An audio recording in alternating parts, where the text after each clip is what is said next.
ప్రభు నామమున అందరికీ శుభోదయం. ఈరోజు దేవుని వాగ్దానము ఏమనగా, హోషేయ గ్రంథము 12వ అధ్యాయము 5-6 వచనములు. యెహోవా అని, సైన్యములకు అధిపతియగు యెహోవా అని ఆయనకు జ్ఞాపకార్థ నామము. కాబట్టి నీవు నీ దేవుని తట్టు తిరుగవలెను. కనికరమును న్యాయమును అనుసరించుచు ఎడతెగక నీ దేవుని యందు నమ్మిక నుంచుము. సహోదరి సహోదరులారా, మునుపు యాకోబు మోసగాడుగా ఉండేవాడు. అయితే హృదయపూర్వకంగా దేవుని వైపుకు తిరిగాడు. అతని సంతతి వారు ఇప్పుడు చేయవలసినది ఇదే.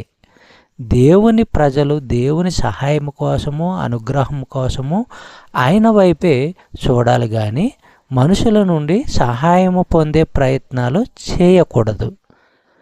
కీర్తనల గ్రంథము 27వ అధ్యాయము 14వ వచనము మనము పరిశీలించినట్లయితే, యెహోవా వైపు ఆశాభావముతో ఎదురు చూడు, స్థిరముగా ఉండు, హృదయములో నిబ్బరముగా ఉండు. యెహోవా వైపు ఆశాభావంతో ఎదురు చూడు. చెప్పబడిన వాగ్దానము దేవుడు దీవించి ఆశీర్వదించునుగాక. ఆమేన్.